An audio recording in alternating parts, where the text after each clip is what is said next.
This is more than just travel. It's a journey across Europe where the streets are the real gallery, loud, raw, and illegal. Art that doesn't ask for permission. I am a designer and an artist myself, and I'm on a mission to document street art while traveling with my family and leave my own mark behind. Welcome to the European Street Art Tour of 2025.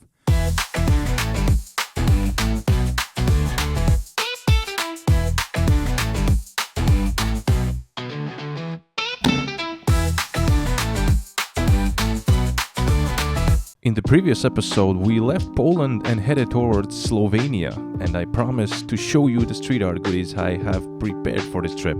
Also, I want to show you some of my street art books that inspired me all those years ago to become an active participant of this art movement. Since it's Easter Sunday, we bought an ostrich egg that I showed you in the episode before, so we'll have some fun cracking that one open later in this video. Today we won't be actively searching for street art, instead we're taking a day off to spend the time with my family. This is where I packed everything for this trip. So inside there are stickers. I'll show them when we go inside. I pack them two of each type, so like for every day, so you can just take a bag and go in the city. But I think I overdid it because I have how many? 1, 2, 3, 4, 5, 6, 7, 8, 9, 10. I was thinking about 10 days. And all of my stickers are created from my original artwork. Artwork was scanned, then I was retouching it, converted it to vector files, and created these colorful stickers. And if you want some, you can get it on my Etsy shop. I have a pack of 13 waiting for you. And if you want, you can join my special sticker club on my Patreon page, where I will send them out to you a few times in a year. So there are two options to get a hold of my small little art pieces in a sticker form, which I really like. I really like the sticker form because you can leave your art anywhere in the world. It's quick, fast, and enjoyable, as it is to look at other artist stickers, what I'm doing on this trip. Then I have my little printed artworks, signed, for leaving them anywhere in the city, but haven't done it yet. I also have these glue-on frame hooks if there is no place, but there's maybe like this abandoned building, you can stick this on a window and then you can attach your frame to it. I think this is ingenious. I have some prints if we come over a thrift stop with some vintage frames. I can frame these, and underneath it all I have my tiles, which are waiting very quietly for their time to shine. One we already left yesterday in Rybnik. 2 of them I'm gonna leave in Warsaw when we're coming back.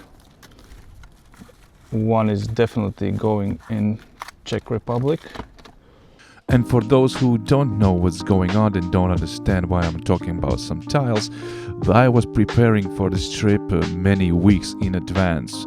I was trying out new acrylic markers, and I was making my paintings not with paint brushes and acrylics as I usually do, but this time I was using markers for these tiles, which I was ready to leave on the streets of Europe. I have attached a video down in the description where you can see all the process from start to the end, how I created them from the sketch to a finished piece. So if you're interested, check out the description. There should be a link to this video. But I made them on clay as clay tiles, so I can leave them in any street, just glue them on, and the weather or other forces of nature wouldn't destroy them as it would be with a canvas or a plywood painting. Everyone on TikTok told me that they are really cool, that they are great, so I'm hoping people on street won't be mad seeing them, but will enjoy all the long hours I put into making them. So this is basically my little art bag, art box of goodies. stickers, art prints, and tiles. Jesus, the wind is horrendous. The wind is shaking the camera. I'm scared it's gonna fall. Because if that's gonna fall, I don't have a backup camera. I am photographing every artist I came across. I'm coming across in every country and trying to tag them, the ones who have their names on their stickers. It makes hell of a lot easier for me to find them, because when I started leaning into street art, when I started just knowing about it, there were these books, and these books were basically street logos, street art. I don't remember all of the titles, but there were many, and I bought all of them, all of which were in my local bookstore. It was before we had Amazon, and I really loved everything about it, because street art is somewhat of a mix between graphic design, artwork, and a little bit of vandalism. Like London Police was one of my favorites, because they have these super clean lines and they're pretty basic in black and white, because at the time I really disliked doing anything with color. And most of my books, except for this one, are from one author who is Tristan Mango. And interestingly, that Tristan is not only author of these books about street art and stencils and artists, but also he's a graphic designer himself, which kind of clicks with me, as I am a graphic designer too. And as you can see here, this one is called Street Logos. You already can understand how he sees these paintings, these artworks as small street logos, which very much left a big impression around 2007 on me, when I saw all of these wonderful artists and their work showcased in these books. There were street logos, there was stencil graffiti, there was Graffiti Brazil. This is where I first time came across Os Gemos, the famous graffiti or street artists, muralists I should say. One of their murals we're gonna visit in the future episodes in Łódź in Poland. This is the biggest book I have, and I just love it. It has so much inspiration for other artists, how to see how people are sketching, how the final piece, that's why it's called Street and Sketchbook by Tristan Mango. And it's a little bit like you can see behind the curtains how people are creating their artwork, and this was a big inspiration for me to start doing something myself. If you have the chance, get these books. Tristan has released, I think, around 10 books, all under Thames and Hudson. He has a design agency, he's been working for Banksy, he's been working for music labels, and in general, street art somehow speaks with me in a language that I don't understand why does it speak so good. Like, it's a little bit of graphic design, it's a little bit of art, it's a little bit of vandalism. And it's unique because if you, like here, somebody has painted, a door, and he's left on side of the street, it's gone, like for after an hour. So the bigger your artwork is, the bigger is the sacrifice to leave it somewhere, like I'm doing with my tiles, because I've been working on my 9 tiles for 2 or 3 weeks. So leaving them is not an easy task, to part with them. And that's how I see that, like stickers, I love stickers because stickers are easy to make and I don't feel sorry for leaving them.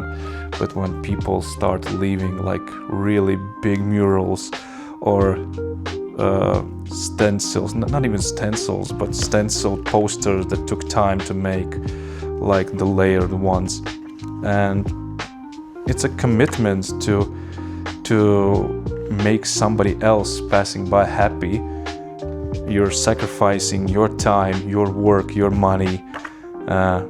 Sometimes you maybe get fined from the police, so you're sacrificing that too. And I think that somehow is a very, I don't know, like you create art, then it gets destroyed, and you have like the fear of getting caught. All together, it makes this wonderful mix. Like street artists are the purest form who want to express themselves beyond your studio, beyond canvas. Like you are ready to talk to the world, and you're ready to take the punishment if you get caught. So it's super unique, and you can find things around Europe. Of course, not all cities have like Space Invaders, and not all cities have Banksy, but I don't know how it is today. That's why we're on this trip, trying to find out which cities have the most artists, which cities have nothing. Of course, the big cities will have like London, New York, and many cities in Italy will have much more than other smaller cities. But still, it is fun to look for street art. It is fun to make street art, and these videos are basically to inspire, to create, and to look for art anywhere. And that's what basically I'm doing with these videos, is collecting and documenting these artworks in real life. And in the same time, I'm traveling with my family, and as you see, we're having Easter morning and doing what normal family does. We're coloring the eggs, we're hiding chocolate eggs, kids are looking for them, because YouTube is fun. But sometimes I hate YouTube, because if you want to get to know somebody, if like, let's see, if you watch 100 videos, right? He always has a main topic, and he never steers away from this topic. The topic is like, let's make a skateboard design, and they're doing skateboard design. Let's do this, let's do that. At the same time, we all know who follows him, we all know he has family, he has kids, and I kind of want to see more from him, like how good of a father you are. What do you do with your kids on holidays?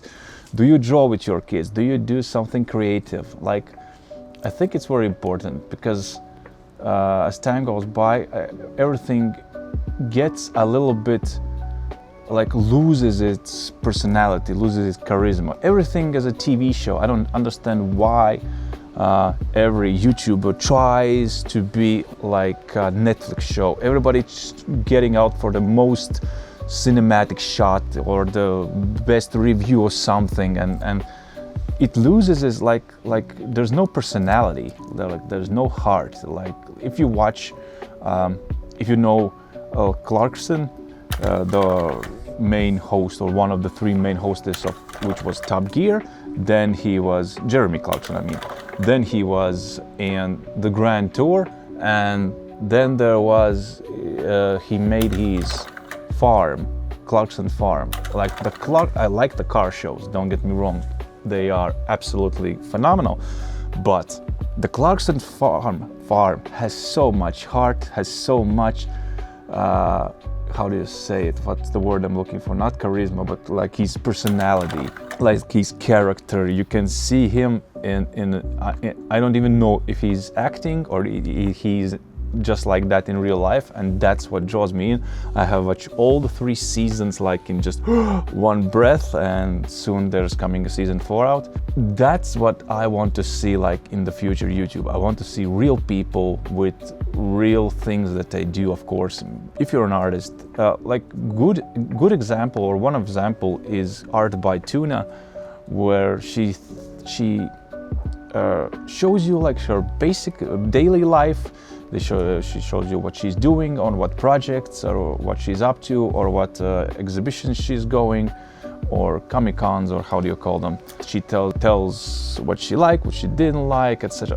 I think we need like more personality, more heart, because all around us it's just politics, war, and basically all negative content is circulating our globe 24/7.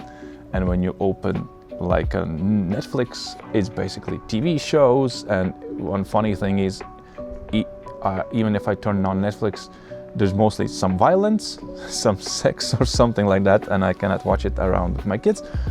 And when I turn on YouTube, it's again different story. It's like clickbaity stuff, and every show that is recommended, every YouTube channel or YouTube video which is recommended to me is always like a high engagement clickbaity thing that has no heart. Maybe there's a person talking, but he's not talking about like him or something he's passionate about. He's talking about maybe it's a documentary, maybe it's a review of something, maybe it's a fun fact, like I'm not gonna be using my phone for a month, but it's somehow I don't feel people in there. It's always feels like a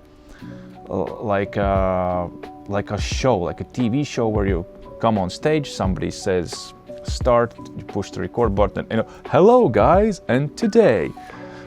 And in my series, as I am doing like this street art tour, and on my daily basis I'm doing some art and showing what I'm preparing my food in the kitchen, I want it to be like this crazy mix-up, mashup. I have ADHD, and that is perfect for me because my every day is a mix, a bag of 1 second my attention here, the second moment my attention is here. 1 minute I'm doing and painting, the next time I'm already working on stickers, then I'm doing editing, then I'm running to the store.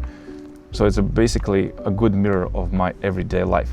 That's why I'm making this European street art tour, because I wanted to make videos, I wanted to show other artists, I wanted to show off my own art, like here I have my t-shirt that you can find. Let's go down a bit. I have my t-shirt that you can find on my Etsy store. I'm trying to be a full-time artist, but it's really hard, and it's really hard where I live. So that's why I'm talking to you in English and showing my journey. And as I said, today is Easter Sunday, and we just finished crack opening a ginormous ostrich egg, which we're gonna be preparing tomorrow for omelet. But right now I'll show you the clip, how it looked and how we tried opening it. We needed an axe to do that. They think they're gonna break it on the edge of the pot. It's not possible. You can try. Yeah, maybe try it a little bit over here. Try it, but I think you won't succeed. No way, no way. I have seen how people are opening it. It's no way that easy. Try it, come on, try it, nothing will happen. Oh my god.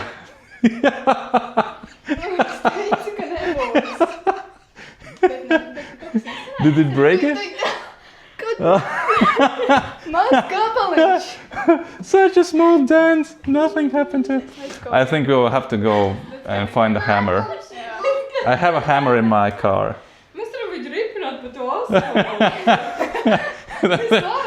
She's saying we can roll it because our tradition is to roll eggs, and we can roll it on or asphalt.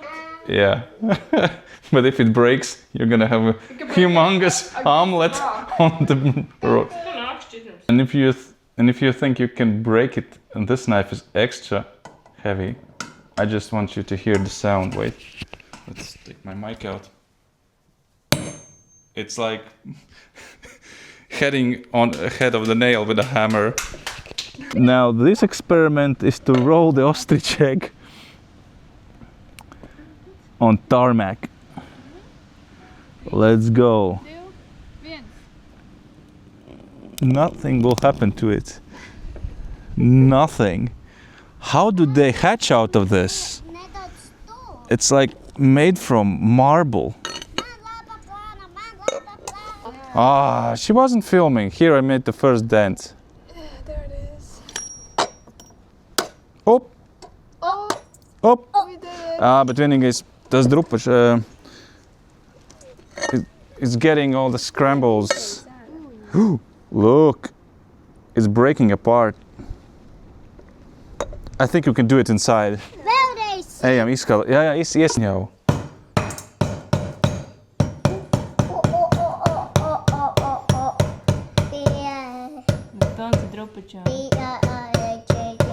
cracked, but it won't open. Es varu pamēģināt. Iedod man. Zati, kuša. This will end badly, Jā, right? to es tev teicu. See? Oh. It's opening. It's opening. I didn't see anything. Toys.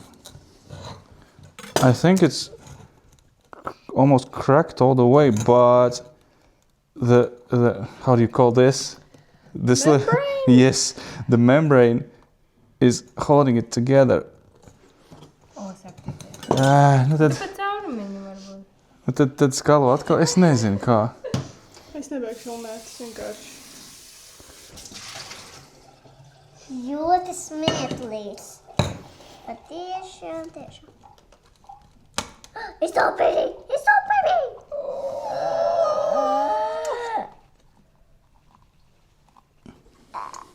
Bobs. Kallis, kur tos telefons? To? Nekas. Grab it. It's opening. It's opening. It's opening. But I have to see this. No, that's a Jolk. yolk. Oh my god. Oh my gosh. Oh, Es varu izliet. no way. Pagaid. Nu, jā. Tad tas eļļa. Bloom.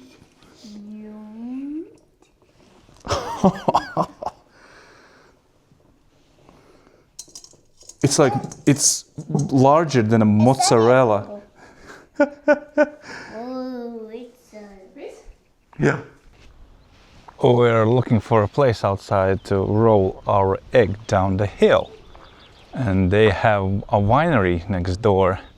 And you can see where the wines are growing. And we're up on the, I think we're on the top of a hill. That's why it's so windy today. Very, very windy. I bet if you're down in the alley, it's completely different situation where we have crazy wind. But still, it's a very scenic. I like Slovenia, one of the most beautiful countries in the world. Oh, here you can see Chardonnay. You can see here it says Chardonnay. So you know what type of grape it is. Looks amazing. Because we come from a flat country. We don't have mountains, we don't have hills. We're in a complete flat zone. That's why we are in love with mountains, in love with mountain views. Everything that looks similar to this is amazing to us and unseen. And we come almost every year. We return to Europe, to Italy, to Austria, to Slovenia, to see the mountains, because we're just in love with them since 2019. Oh, she's gonna roll an egg on the tarmac. Oh no! It's going down. Oh my God, it's running away from us. It's still going. Boop, stopped. And how those are, ow, completely in scrambles. Don't think we're spying on naked ladies sunbathing, no. We are checking out a tradition which we just get introduced to. Already from 6 a.m. we hear loud explosions, and we thought there's some kind of mines here or a quarry. And the noise is pretty significant. It's boom! And turns out our host told us it's a Slovenian tradition. They shoot guns, they shoot mortars as a celebration of resurrection of Christ and to wear off evil spirits and so on. And we're watching to our monocle that people on the hill throw something in, basically, throw something in a steel barrel, and then it goes kaboom, and I can see the smoke from here. And then it's already, I think, 5 o'clock in the evening, and it hasn't stopped. We were just chilling on our balcony, and kabam! All day. It just, I think if you're a refugee from Ukraine, you must be going mad, because the noise is freakishly loud. So we thought all day that it is some kind of quarry, and we were like wondering, why are they working on a Sunday? Not to mention it's Easter, like everything is closed, everybody has day off. But they are party hard people. I can hear music from here, and they're shooting guns and mortars. Yeah, fun times. Also, we are looking where to stay next. And one thing for certain is we're gonna be visiting Ljubljana tomorrow, because there is a street art and graffiti related area in the city which I must visit, which we must document, where we must leave something from us. But that's gonna be on the video for tomorrow. Today we're just stalking our neighbors, looking who's doing what, who's shooting guns, who's shooting homemade mortars. Thank you for watching this video till the end. I have a special giveaway just for you. All you need to do is comment below and have the phrase, "I want some stickers," and one of you will get this pack of 10 stickers. For those of you who didn't win, don't be sad. I'm opening up my Patreon page where you can have access to my Discord where we can chat, or you can become a member to my art club where I will be sending out stickers, art prints, lino cut prints, and all that good stuff. But if you want to support me, you can always drop me a coffee right here on this QR code in my Ko-fi profile. That's it from me, guys. Thank you so much for watching. I'm very glad and I'm happy that I could entertain you and show you something new, and hope you're waiting for the next episode that's coming really soon. So thank you for watching, and see you in the next one.